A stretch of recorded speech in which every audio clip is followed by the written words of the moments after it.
Cuman mimpinya belum berhenti. Siang harinya setelah kejadian itu mimpi lagi si Arin. Nah di mimpi yang berikutnya nih Arin ini mimpi dia lagi berdiri di pinggir sungai yang isinya penuh ular-ular kecil.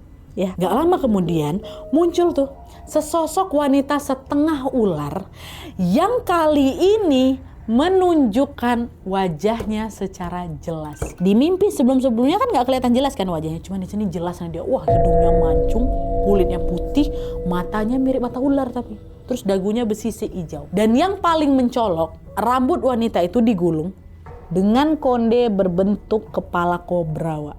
Ya, kebayang ya.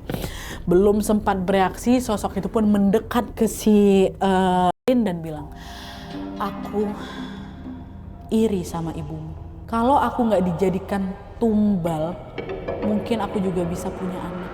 Itu katanya. Ya Allah, kalau aku nggak dijadikan tumbal. Dengar itu, Arin yang tadinya takut jadi kepancing emosinya. Terus kenapa abang aku yang harus kau ambil? Kamu nggak tahu. Akulah yang sering nemenin ibu kamu setiap kali dia ke sawah dulu. Waktu dia ke sana, banyak makhluk lain yang ngincar dia.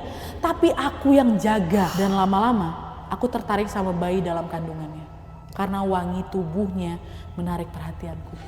Gitu. Jadi si sosok ini adalah sosok yang kasihan sama Arin yang dulunya waktu hamil dipaksa kerja di sawah, Wak. Pertama dia kasihan kayak gitu, terus juga banyak makhluk-makhluk lain yang mau ngedeketin dia karena kan dia lagi hamil. Wangi kan katanya istilah ibu hamil tuh. Dijagalah sama si sosok ini. Tapi akhirnya dia goyah juga. Gegara Jad Miko ini terlalu wangi kali untuk dia, maka diambil sama siapa itu.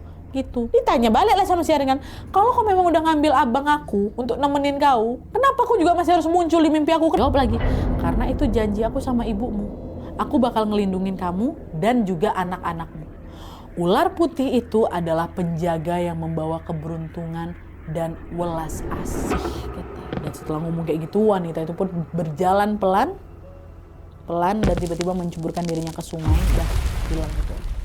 Nah ngelihat kejadian di mimpi itu, Arin cuma bisa mematung, badan aku bergetar hebat Nadia. Barulah setelah itu aku bangun, mandi keringat aku udah. Sejak mimpi terakhir itu, itu yang bikin aku ngedown kali Nat katanya. Arin sampai terus kepikiran, sampai kehilangan nafsu makan juga, sempat sakit juga aku di situ. Akhirnya karena nggak kuat aku nahan mendam ini sendiri, aku nekat lah cerita sama mamaku Nat, sama Bu Lela tentang semua keanehan yang dia alamin itu kan waktu mimpi 1, 2, 3, 4 ini. Waktu dengerin cerita Arin, Bu Lela simak baik-baik. Bu Lela cuma bisa menghela nafas panjang.